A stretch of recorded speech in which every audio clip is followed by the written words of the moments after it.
wasting your time in case you need to leave early, because, first and foremost, we want to be respectful of your time, but also we're very grateful that you've made it on a Thursday morning, technically, to hear a bunch of nobodies kind of talk about. You could be in line at the Larian booth for exclusive merch, and you're here instead, so. And yet, here you are. So, we're going to start with a very quick, thorough history of Dragon Age, without the boring bits. Then we're going to move on to our topics discussion. So essentially what's going to happen is we're going to deliver a series of 12-minute mini papers on select topics. Mine is going to be on thematic unity and leitmotif and how that communicates story elements in Dragon Age. I hope you guys took music theory classes. Yeah! Hey! Nerds! Oh, okay. And then... Gotcha. Oh, and then my bit is going to be about the semiotics, postmodernism, and nostalgia that I see behind the trajectory of costume design throughout the games, but culminating especially in Veilguard. And then I'm going to be talking about environmental storytelling, which is how we bring the audio, the visual, and the interactive elements of a game together to tell us things about the world that we just can't have characters info dump at us. I'm the only one here without a PhD, so I do beg your indulgence on my part. It's, PhD just stands for piled higher and deeper, so yeah, it's BS. So anyway, let's dive in.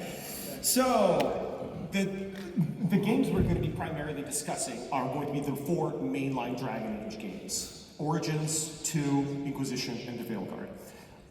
I approach this from the standpoint that these games are essentially a Gesamtkunstwerk. If you're not familiar with the term Gesamtkunstwerk, it is a term that comes to us from 19th century Germany, specifically attributed to the German composer Richard Wagner, whose entire claim was that a text of a particular work has to be cohesive on every level. In other words, the set design has to correspond with the lyrics of the libretto of a particular opera, which has to feed into the music, which has to feed into the lighting and the costuming. So essentially, it's a process by which you understand the work by correlating different aspects of the work and connecting them into a greater gestalt whole. So Dragon Age functions in a very similar vein because there are so many different ideas across so many different people contributing to those ideas, spread out across multiple decades of game design that are limited by technology, by the culture and the zeitgeist, and by EA. Agreed. But the important point is that they're all somehow going to have to be thematically unified. They all build on something from the previous titles. So for the purposes of this talk, we're not going to be talking about the sideline content, like all the mobile games, all of the comic books, the novels, the TV show. So we're just going to kind of stick to the 4 main games. So, are you guys familiar with this? Does this look familiar to anyone? Oh, goodness. Fun fact, this is the original Dragon Age. Back in 2003, when this game was first announced, these screenshots were the first thing that was revealed to us at E3 in 2004, I want to say. And this looks shockingly similar to any number of high fantasy games from that period. It has a very distinct flavor of Neverwinter Nights and Neverwinter Nights 2, Baldur's Gate 2, basically a lot of the stuff that Bioware worked on. In about 2004, this was kind of redesigned and pivoted from a less of a J.R.R. Tolkien vibe to a more George R.R. Martin ambiance. So you'll notice that the color palette becomes much more drab, it becomes much more much less high fantasy-ish and far more low fantasy-ish. So what does that bring us to? It brings us to the development history of the first game. Production starts in 2002, visual redesign in 2003. This is where Greg Zeschuk says that we need to pivot more towards a low fantasy angle rather than a high fantasy angle. And the creative team, and this is kind of an important thing because in each case we have to acknowledge who the lead designers behind these games are, consisted of Mike Laidlaw for lead design, David Gator for script and narrative, and Inon Sur for sound and scoring. And we'll definitely put a pin into Inon Sur for my presentation. The original setting was essentially developed specifically to be free of the baggage of Dungeons and Dragons, because at this point, Bioware was very strongly invested in the D&D franchise, spawning games like Neverwinter Nights, Icewind Dale, Baldur's Gate, Planescape Torment, all of which were kind of connected with that overarching aesthetic and a very particular mythology. So they wanted to do their own thing, and this was the best and easiest thing to do. So the second game in the series, which was Dragon Age 2, was kind of an interesting outlier. You had it. So Dragon Age 2 went through what is called the worst production cycle in existence, because it was supposed to be Dragon Age 3. Originally they wanted to go straight from 1 into what we got in Inquisition, but there was a hole in EA's release schedule. I believe it was a FIFA game got dropped, and they said, oh, this Origins made us a ton of money, make another one in a year and a half, in a system that's already showing its age. Good luck. So what that required them was to do a very quick redesign, and this also played into the time when the Xbox 360 was becoming big. So a lot of games are aiming for accessibility and broad user and install basis. So the redesign had to essentially distance itself from the first game just enough so that it wasn't completely connected to the aesthetics of the first game, but just interesting enough to bring in new gamers and new fans of the series. So what they opted for was essentially a combination of Akira Kurosawa's Seven Samurai, Conan the Barbarian by John Milius, Sergio Leone's spaghetti westerns, and also, weirdly enough, Peter Brudel, the Dutch Baroque/Renaissance artist, who kind of created these very dark, macabre images, which you can very easily spot in the design of Kirkwall and a variety of different designs and things like that. Also, the fact that everything's just kind of splattered in blood is a very Kurosawa thing. So the interesting thing is that this game really does represent kind of the culmination of what the Eclipse engine was capable of. And I believe it is one of the last games that they made using the Eclipse engine, which was the game engine that they used for Neverwinter Nights. So at this point it was showing its age, but they literally just squeezed absolutely every last ounce out of this engine to create something, in my opinion, very artistically distinctive and still somehow connected to the first game visually and tonally. This is the big one. So when we're talking about a fraud production cycle, Dragon Age Inquisition is probably pretty high up there, because I'm sure you've all heard stories of massive crunch. I'm sure you've all heard stories about people just having stress and panic rooms at the Bioware offices where they would have to go and weep for hours to just kind of decompress, which should never happen.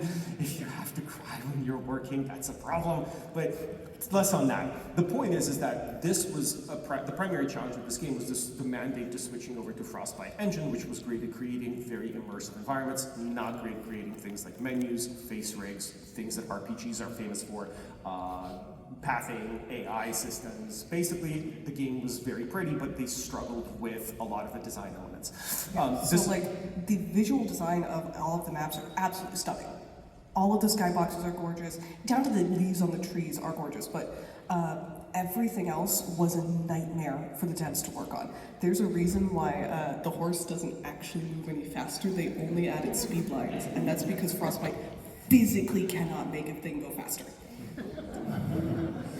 But one of the things that's interesting about it is because they did have this mandate from EA to expand the game, because they really wanted to make a very large experience that could take anywhere between 20 and 200 hours to complete, depending on the level of involvement of the player. They did have to bring on a completely new team in order to make this happen. So one of the things that they did is they did a lot of research into the Elder Scrolls Oblivion and the Elder Scrolls Skyrim, which at the time were some of the most hyped RPGs for consoles and PC.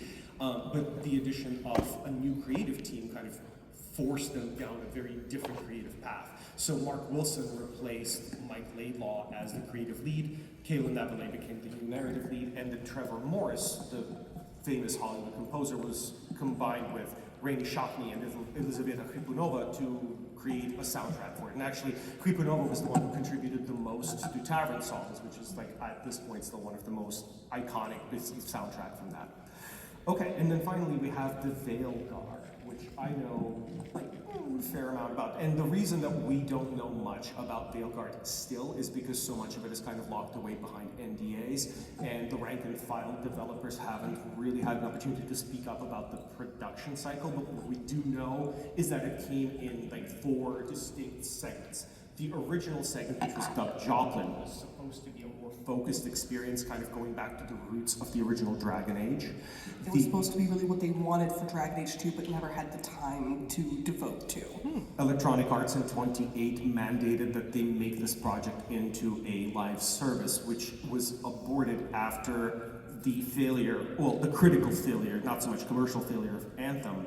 And then 2020's COVID pandemic really affected the production cycle, effectively causing multiple rounds of layoffs and causing them to restart the production from scratch, which is why we get the whole transition from Dreadwolf to the Veilguard and kind of a reframing of the game from its live service roots into something that we have now, even though you can still see elements of the live service package in there still.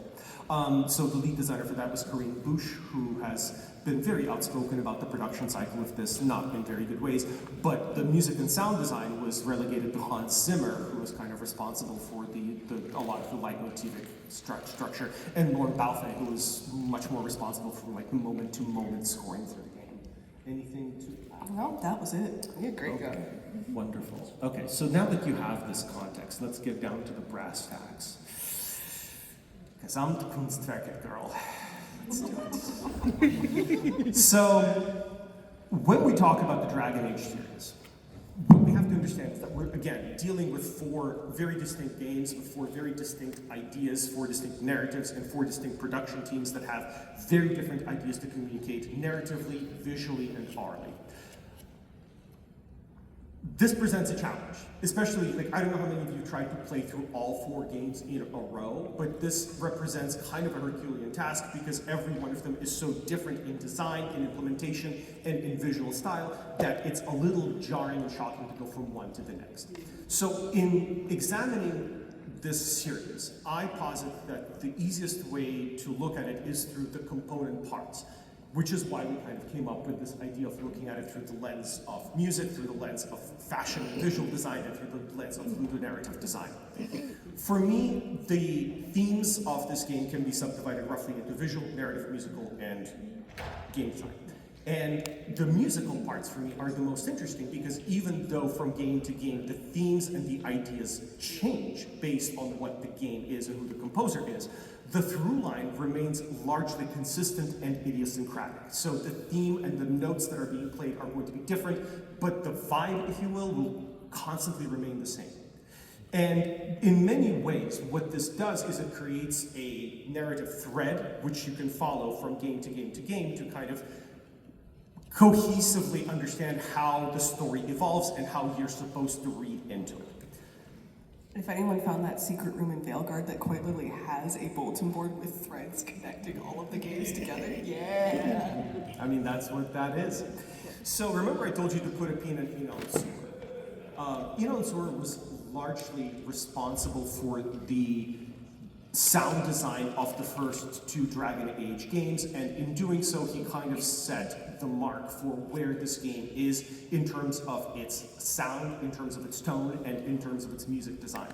So Tor has kind of an interesting background. He is a jazz pianist, but he also is a skilled film and game composer. You might know his work from, I think, Fallout 3, Fallout 4. I think he's done a bunch of other games. But in addition to that, he was also a big proponent of the works of Ludwig van Beethoven, Igor Stravinsky, and John Williams. So he kind of has a lot of experience in a variety of different genres and areas. So the way he approaches scoring, particularly vis-a-vis film composition versus game composition, is as 2 very separate things. Initially, in interviews, Idan Sur has mentioned that he approached film and game composition as the same thing. So it's just, you have a scene, you score the scene, boom, you're done. But as time went on, he approached it from a much more moment-by-moment to grand scope approach. So when he started scoring films, he preferred to think of it as an objective scene that's being presented to the audience, and you have to put a sound to it.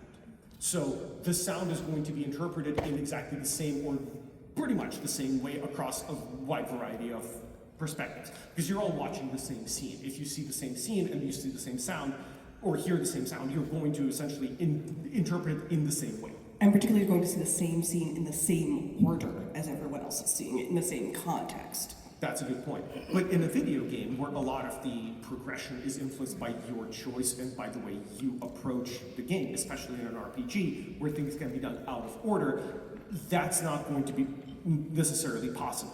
So you're going to see a lot of video game scores, particularly mature video game scores, be very broad strokes without focusing on particular beats and narrative moments, rather scoring an environment or a vibe, if you will. So this is the way he approached the composition and scoring for Dragon Age Origins and Dragon Age 2. Basically, what we have is every game in the series opens with an overture. So let's go ahead and just listen to a little bit of the main theme of the first game.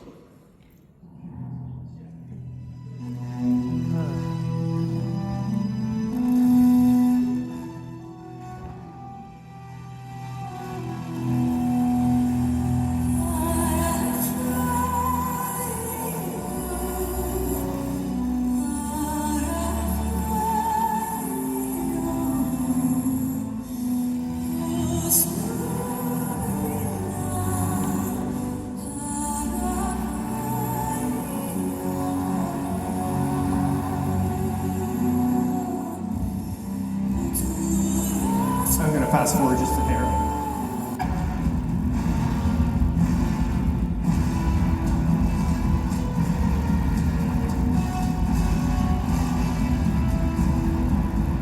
So to give you kind of a general description of what's going on.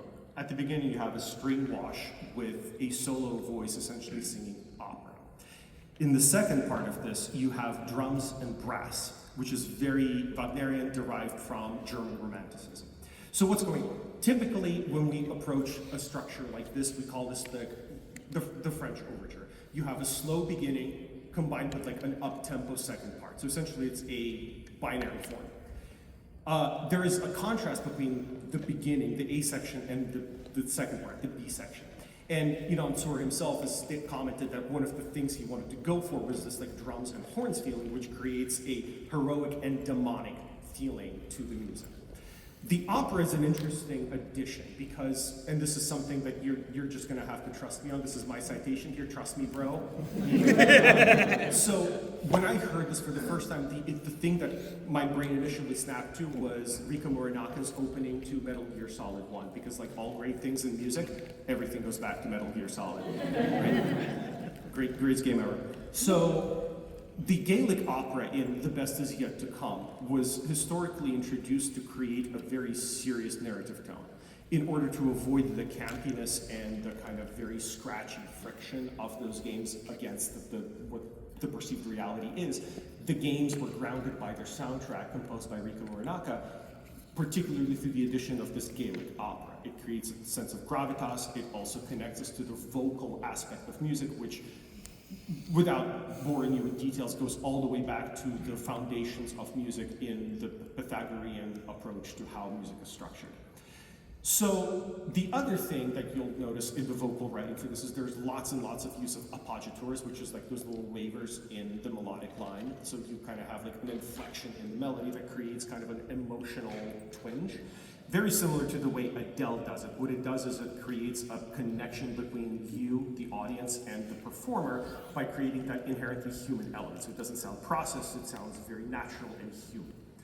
So the same thing can be said of the soundtrack of Dragon Age 2. The overture structure is basically the same exact way. Here it is.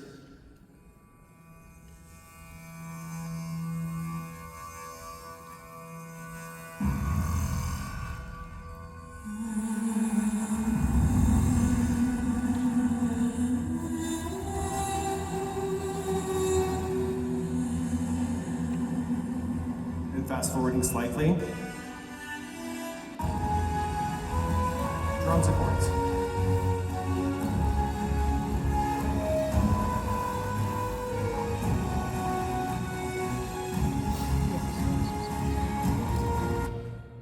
Same exact thing, right? It's just a different set of notes, different themes being implemented in largely the same way. So we have this narrative through line through that. Where it gets really interesting is Inquisition. Okay, so when Trevor Morris took over as lead composer for this, he had the unenviable task of emulating what Inon Sur did, but making it distinct and separate from the previous two games, because obviously there's no thematic connection between the first two games and Inquisition.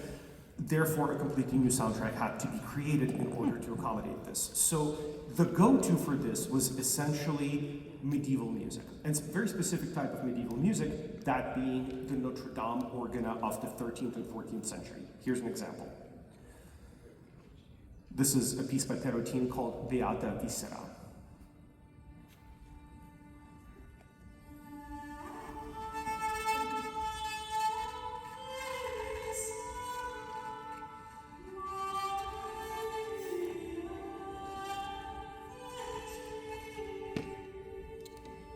Okay, I'm not going to play much of that because I want to make sure that we're moving ahead. But just to kind of explain to you what's going on. First of all, we have a drone on the bottom with a viol. Then we have that vocal line that is very arrhythmic in its implementation, because this is around the time we were just kind of starting to figure out rhythms and meters in the 1400s. What's interesting about it is that it follows a very traditional approach to writing melodies during the Middle Ages. If you look at the majority of Gregorian chants, particularly from the Magnus, well, not the Magnus Leo, but like what we call the, it doesn't matter. It's like at the tip of my tongue. I'm like, I know exactly what the book is called, and I'm like, my mouth refuses to shape the words. Point is, most Gregorian chant melodies start with the tenor tone, which is the second partial on the scale. That is to say, like the fifth, and it goes up another fifth, which is a perfect interval to get to the recitation tone, which is the tone that is repeated most often. So the melody itself is going to be structured in a very cyclical way. That is to say, it follows an episodic structure, A, B, C, and this itself is going to kind of feed into the idea that it's going to be connected to the mode in which it's written, which is D Dorian. Now, we listen to that and we take a look at The Dawn Will Come from Dragon Age Inquisition. Here it is. Starts with the fifth, and it stays on that reciting tone, that A. Still your heart, the dawn will come. So, what does that mean? That theme then gets integrated into the actual overture as follows.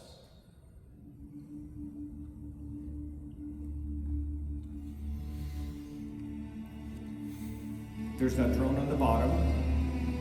The hymn tune is integrated into it instrumentally, so there's no vocals. But if we fast forward,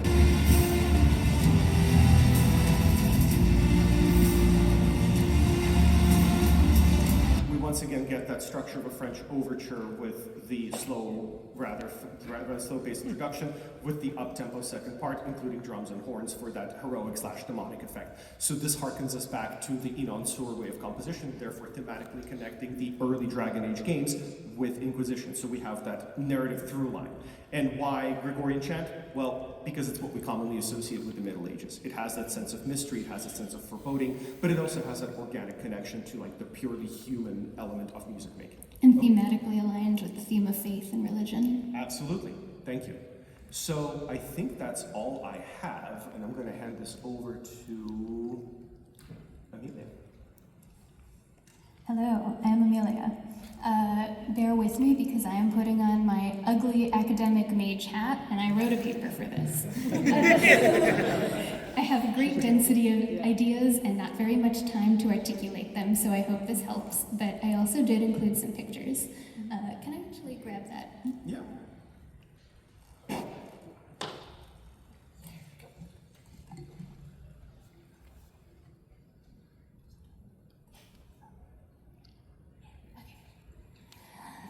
Costume design is a powerful storytelling tool. It's especially helpful in fantasy, where the world does not exist. But it needs to seem to exist, and we need to tell the audience a lot about it because they don't know anything when they first start. When done well, it can communicate time period, climate, trade and technology levels, religions, affiliations, and character traits entirely visually without spending time on narration or dialogue. Beyond practical considerations, what people wear has an additional communicative function. Bart identifies fashion as a system of signs. Dress is a symbolic space where individual expression meets social code. In other words, clothing reflects both practical constraints and symbolic choices. Fully efficacious costume design, or in the case of video games, character design, will recognize this. For example, Sansa Stark in King's Landing wears pastel linens because they suit the climate and the culture they were given to her, but she personalizes them with embroidery that reflects her inner struggle. That is, dragonflies trapped in circles. Let's talk about signs. I'm personally a fan of this conceptual triangle of sign, signified, and referent. Take genes. The sign is the word or the mental image. These genes don't exist. The signified might be casual or cool, and the referent is the actual physical genes. But what happens when that triangle collapses and when the connection between sign and meaning breaks down? Frederick Jameson in Postmodernism and Consumer Society argues that ours is a culture of depthlessness, fragmentation, and simulation. In this society, images and styles circulate detached from historical context or material referent, producing a cultural field composed entirely of signs referring only to other signs. Cultural production becomes aesthetic recycling. What matters is not context or critique, but recognizability, affect. We become saturated in brilliant images that are referential without necessarily that affection, humor, or critique for the thing that is referred to. For example, Disney theme parks borrow and remix architecture, costumes, and iconography from different eras and cultures, not to specifically represent them, but to create an emotionally familiar setting that is nonetheless divorced from history. It's all about simulation and illusion, and encourages a purely symbolic participation in grand narratives. Jameson additionally describes a cultural breakdown in narrative and temporal continuity. Time collapses into a kind of perpetual present. Think of airports and malls that are all the same and meant to make consumers lose track of time and space, but also reassured by the familiarity of their surroundings. Maybe you've never been to the Reykjavik airport, but it is still an airport and you know how to manage it. It is not distinct from other airports, yet it is separate from the normal flow of time in the world. What kind of art might be created under these conditions? Jameson calls it the nostalgia mode. This is when art does not seek to represent the past, but instead recreates a stylized feeling of pastness. Jameson uses Star Wars, the original, as an example. It doesn't show us the 1930s or 50s serials directly. Instead, it revives the vibe of those serials, seeking to evoke not history, but memory of the genre. So how does this relate to Dragon Age? All the Dragon Age games are postmodern in some sense. They remix tropes, draw on a patchwork of historical references, and invite player participation in fragmented narrative structures. But the Veilguard nonetheless marks a shift. Where the earlier games used design to suggest character relationships, political context, and narrative progression, Veilguard leans more heavily into aesthetics and recursive self-reference. This, I argue, is due in part to the extremely nostalgic approach that drove the game's development. And in this respect, it's hard to blame anyone because just like us, they long for Dragon Age, even if that kind of Dragon Age exists only in our imagination. Nostalgia is an illness. It comes from the Greek nostos, return home, and algos, pain. The thing is, we are all at the mercy of time, and the place you want to go back to is in the past, to which you cannot return. So nostalgia as a driving force is always doomed to fail, hence pain. The first three games were not especially nostalgic. Origins, Dragon Age 2, and Inquisition, as we heard, all drew on fantasy tropes, but they aimed to distinguish themselves.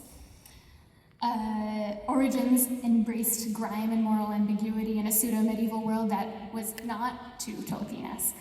Dragon Age 2 made an intentional move inward, again, away from epic scale in favor of intimacy, and used costume design to heighten interpersonal contrasts that mimicked the greater political struggles.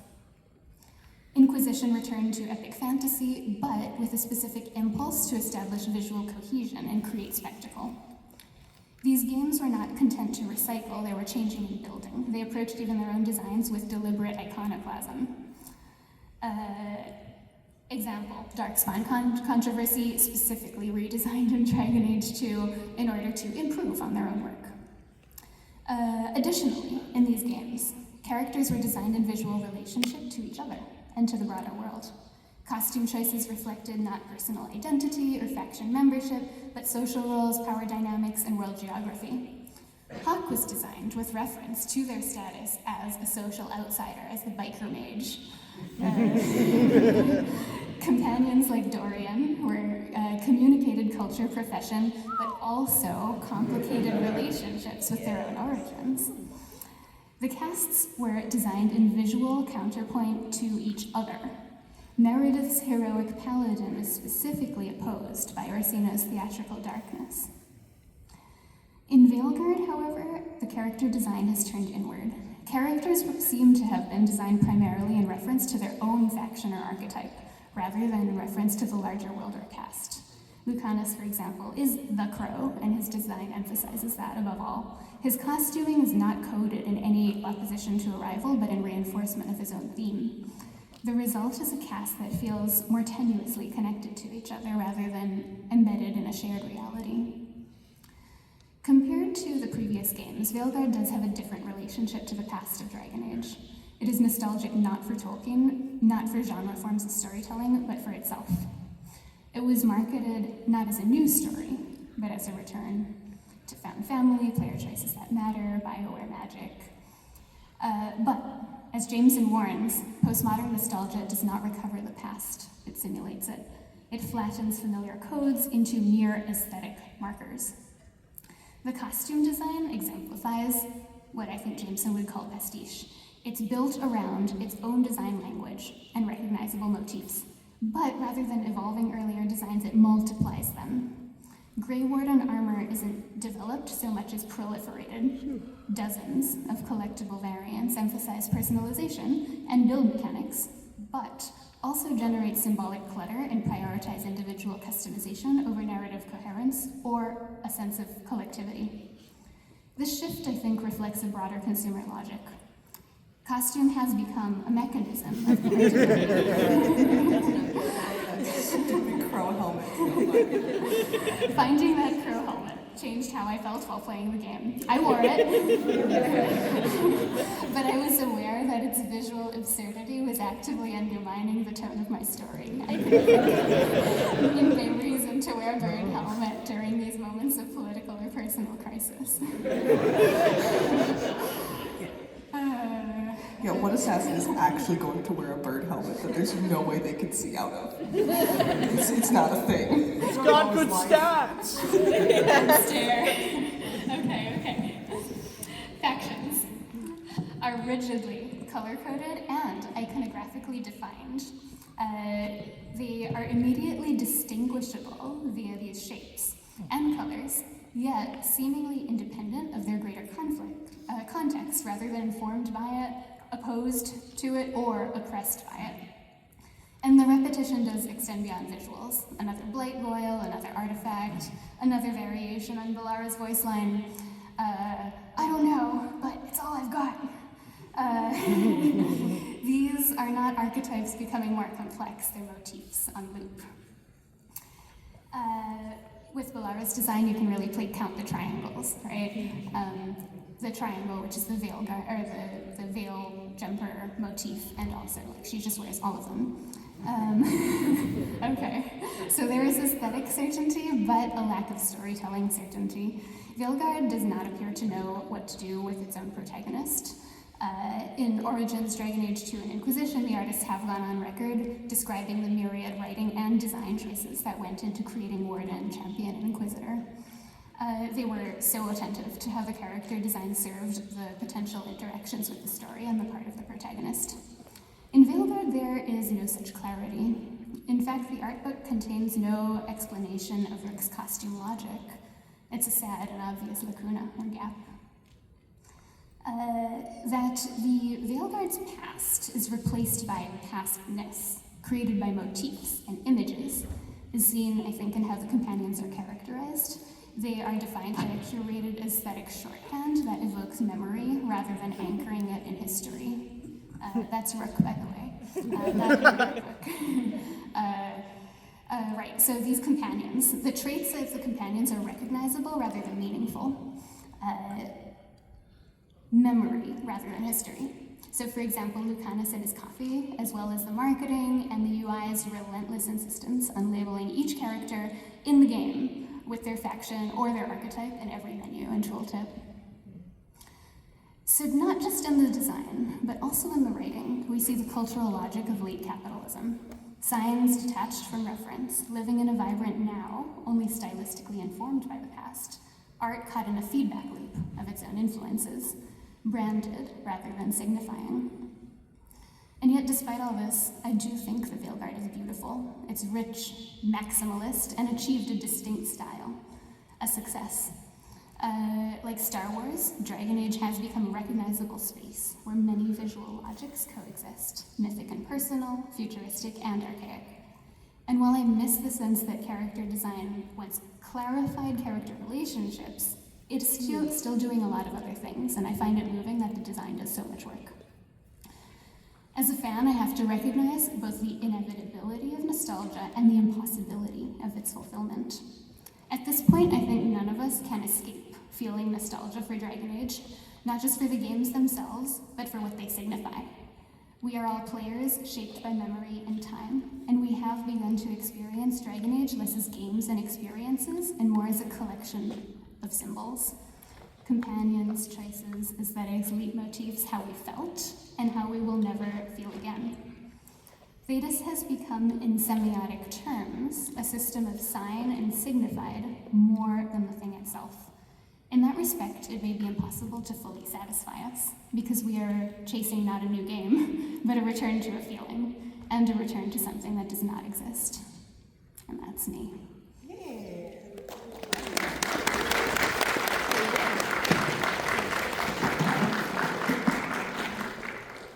All right, there's her nugs.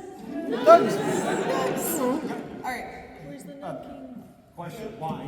Because they're cute. Fair. So, where does this lead us? We've just listened to two really incredibly intelligent people tell us all about how the audio of the music of this world and the visuals of this world have come together to tell us all of this information and how this information has changed over time. But this is all applicable to the things that we just watch. This is all applicable to film, opera, musicals, things we watch. We're missing one more piece of the narrative when it comes to interpreting narrative in video games, and that is the actual interactivity. So, this is generally what we refer to as environmental storytelling, and Dragon Age is one of the best series I have ever experienced for environmental storytelling, and this is my absolute favorite moment in one of the games. This is in the Exalted Plains. I know a lot of people probably didn't catch this because it's not part of a quest. I think you only really catch this if you're trying to get all the shards, which I was an insane person who did that. This is a random type you come across, and by this point in the game, you're used to how the game plays. The game has taught you how to play it. You are running around, you're hitting your ping button every 10 seconds, and you see a codex pop up. You go, all right, I'm gonna grab it, not gonna read it, move on. You hit the ping button, a loot thing pops up. You go, oh cool, I've looted bodies before. This is fine. It's not fine. So, let's back up to what the game has done to you. The game has used the language it has taught you on how to play it to force you to stop and engage with the narrative. Because we've looted a million bodies before, right? We've looted bodies we dropped on the ground. We've looted skeletons we found. What skeleton is that? That's not an adult skeleton. That is a child underneath their parent. And that's the only thing we loot here, and the only thing we find is a teddy bear. It is a unique item. You don't find anything else like that in the game. So, what does this tell us about the narrative? This is something that we cannot have a character tell us. This isn't something a general is going to explain to us about the war between the War of Succession for Val Royeaux. This isn't something that we can watch in a cutscene. Because let's be honest, if we had watched a bunch of people get cut down in a cutscene, we'd be making jokes about how some dude's head flew off screen. Watching an animation of it is not real, but exploring it and finding it on your own makes it significantly more real. And that is how interactivity can really force you to engage with narrative in a way that passive observance, like in cinema and animation, doesn't always do. So, environmental storytelling is at its core this. Yes. Audio plus visuals plus interactivity means things you can't have characters word vomit at us. So if we're gonna break this down, this is not just anything as intense as that moment. It's as simple as this. Your inventory in Resident Evil 4. This tells you so much about the world. You all immediately know exactly who the man who carries the suitcase is. You know exactly where he is, you know exactly what he's doing, you know exactly where he's going, you know that it's a man. And that is where environmental storytelling comes in. These are some quotes, they'll be in our bibliography. I highly recommend you read these articles because they are fantastic. So, if we're going to talk about environmental storytelling and how the games have changed over the years, there's only one place that we go to in every single Dragon Age game, and that is the Fade. Starting off with Dragon Age Origins. Yup, I knew that was going to happen. Why did everyone hate it? Why did we hate the Fade in Dragon Age Origins? It was too long! Exactly. That's the point. The main demon we fight, it is built into the gameplay how you defeat the demon. Because sloth, what does sloth want from us? What is the sin of sloth? It's giving up. It's laying down, it's I'll do it tomorrow, it's I'll come back to it later. So how do we deal with sloth? We do the damn work. You see this in how sloth traps our companions, right? This is, can you just hit the spacebar to play it? Or, okay. Yeah. In how we trap Alistair. My entire life. Isn't that strange? I thought being a Grey Warden would make me happy, but it didn't. This does. I'm overjoyed Exactly. to have my little brother. I'm happier than I've been my entire life. Alistair is trapped by what makes him happy. Sloth has given him exactly what he needs to give up, to stop, to go do it tomorrow, to go do it another time. His next line is quite literally, I could stay and be happy, or I could go die in a pile of darkspawn corpses. Sloth wants us to stop, wants us to give up. So how do we defeat Sloth? It is in the design of the game that tells you how to beat this demon. You do the damn puzzles. You suffer. You do them over and over again, and they suck. You get your people back. You don't wallow on your own. You don't isolate. You get your people back. And you change. You do not stay stagnant, because that is where Sloth wants you to be. All right, DA2. So when we looked at that clip of Alistair and we saw him in the Fade, there was some pretty instant visual and audio clues that we were in the Fade, right? Everything goes whoop, whoop, whoop, whoop, whoop, whoop, wavy. All of the audio goes whoop, whoop, whoop, whoop, wavy. And we see the same thing in DA2. All of the visuals go whoop, whoop, all the audio goes whoop, whoop. Everyone says it's significantly less frustrating, but I have never heard anyone say a positive word about these puzzles. Fuck everything about these barrel puzzles. Exactly. Especially on the Xbox, where you don't have like the fine motor control. Bump that. So, but that's built in, because what demon are we facing in this? We're facing 3, but what's our main demon? Our main demon is Torpor, who, as we are told, is a sloth demon. So again, the game is telling us exactly how to handle sloth. You gotta do the stupid fiddly shit you don't want to do. But we're also dealing with pride and desire. And so why is this different than Origins, right? It's because this prison is not meant for us. In Origins, the sloth demon is changing the Fade to match what it thinks will trap us. We're not the goal here. We are chopped liver, we are consolation prizes, we're second fiddle. What they want is this guy. So this is built around his fears, his wants, and his desires. We're not welcome here.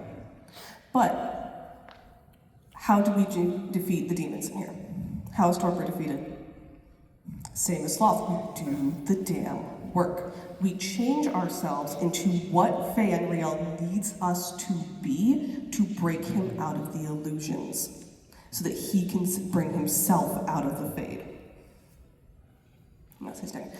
There's more in this on falling into temptation. Because we're not the main goal, we're a side goal, you can see your companions actively choose to betray you. You can also choose to work with Torpor, but I don't think I've ever seen anyone actively want to do that. Not a good idea. So, if we go on to one of my favorite quests in the entirety of Inquisition is the Fade. Now this looks wildly different than any other instance we've had in the Fade. We don't get the same whoop whoop whoop whoop whoop with the visuals. The visuals are very real. The audio is still a little unreal. They've still done that with the audio. So why have they done that? Because we are physically in the Fade instead of mentally. Previously we've been in a mind travel and like a mind prison. Now we are physically there. But it's also not meant for us. Again, this is not a prison that was designed to keep us here. Initially, the demon doesn't know we're there. It's not until you get partway through that the demon realizes you're there and starts changing the Fade to react to you, right? And I want to point this out. So this is the map of the Fade in Inquisition, right? It is the most linear map of the Fade I have ever seen. If we go back to Origins, it's not like that. If we go back to 2, it's not like that. That's because you can ignore the puzzles. This is the first time you can ignore the puzzles. In every other one, you had to do them. You had to do the work to defeat the demon. Why is that? Why is it so different this time? Well, now because we're in quite literally a life or death situation. If we don't get out, it's not as simple as our minds are trapped or an abomination shows up. We don't get out, everybody dies. We are dropped in the middle of a battle. This is also the only time we get allies and a guide. We get someone shows us the way through. So, what does all of this tell us about the creature that has trapped us here? The creature that does not want us to leave. Nightmare. Nightmare is a fear demon, and particularly he feeds on the terrors of the people of Thedas. Where Sloth wants us to lay down and give up, where Sloth offers us things we care about and combines those with things we're afraid of, fear wants only fear. Fear wants us to be lost exclusively to fear. So how do we get rid of fear? The game tells us. The game builds it into the puzzles that you can skip how to defeat fear. Community, connection, sacrifice. Same as with defeating Sloth comes from doing the work. Same as with defeating Torpor comes from doing the work. If you do the optional puzzles, they tell you exactly how to defeat fear. Unfortunately, you do have to leave one of your besties behind, but we're not going to talk about that for long. So now we're going to get to our final discussion of the Fade. And this is in Veilguard. And I honestly think this is exceptionally well done, but we're going to get to that. So this is a combination of all the previous times we're trapped in the Fade, right? We're physically trapped there, but this time, like in Origins, we're meant to be here. This is built specifically for us, and not for our companions, which is unique, but for our character, for us, for the player. So, what does this tell us about Solus? What does this particular design of this tell us about Solus? Solus is a spirit of wisdom, and he is incredibly prideful. There is a reason that this is completely black and white, that there is no color. It's because Solus is an artist. There is no life, because that is what Solus cares about. Solus, as a person, views deprivation as punishment. He is depriving whoever is in that prison, himself, even, of everything that he thinks is good in the world. And you are forced to spend all of your time exclusively with what you don't want to face. So how do we defeat Solus? This is the only Fate where we don't use violence. You do the damn work. Particularly, it's the emotional work. It's the things that Solus cannot do to himself. And if you pay attention to the very end of the game, what is the best canon ending for dealing with Solus? He forgives himself, and he sacrifices himself, which you can only get him to do by doing the damn work. So, what did we learn? Throughout the Fate, we learn about companions, demons, the Fade, Thetas, all of these stories, all these areas we spend time in, teach us not only how to deal with the problem at the end, but how that being views the world, how that being views us, how we view ourselves, and how Thetis is growing and changing. So, why do we care? Why are you guys here when we now have like 6 minutes left? I'm shocked you're still here.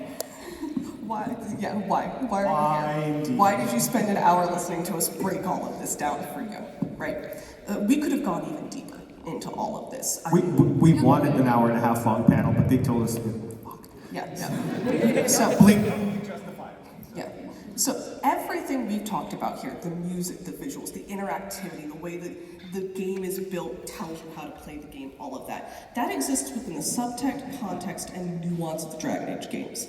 These are not text. These are not, oh, Empress Celine survives or dies. These are with the subtext, context, and nuance of the games. This is also, Thetis changes. Thetis changes a lot from game to game, and not just because of the technology, but because of your actions in the world. Every single game is different, and being able to recognize these things across the games, these little tiny references back to the other games, either if it's narratively, musically, visually, is really, really important for one big reason. Media literacy. When you can recognize these things, when you see these things, you start to see deeper and deeper into the iceberg of these games. These game designers care a whole lot about these games and these stories, and they are telling you so much information if you just take a little bit of time to figure out what they're saying and learn the language. Thank you very much. So that's our bibliography. If you want to check out our sources, you can scan this QR code, it'll take you to our sources, and then if you want to have questions for us, we're happy to entertain them. So I have my website on there, you can follow my social media from there. Amelia's Instagram and Caitlin's Instagram are also available there. Those are probably the easiest ways to get a hold of us. But in the remaining 5 minutes. Yes, so we did leave about 5 minutes for questions. So if you're interested, there are microphones out there, or you can kind of catch us outside and walk and talk as we go to our next panel at 1:30, which is going to be Your Right Hand Comes Off, Camp and Video Games. Yes. Stick around for If that you one. want to hear more of us talking and pretending to be smart, we'll be downstairs in half an hour. So if you do have questions, go ahead, Yep. Come on up, ask them. I don't know where the microphones Microphones are right back Oh, yeah, they're over there. by the AV station. Right there. You can also just leave if you're ready to go. Yeah, you don't have to stick around. We're happy to talk to you, kind of formally or informally, but also like we know that you have things to do and places to be. So, thank you for coming. Thank you for giving up your Thursday. No, we all have real life jobs to do. Yes.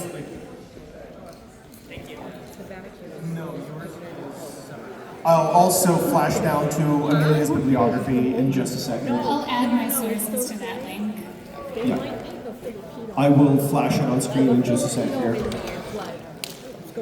know they put like jamming shit in there so no one can use a phone or announce it on social media or anything? Oh, yeah. Yeah, it's wild. Oh, that's... Yeah, it's very serious. There it is. I just, religion. It's just crazy. Yeah.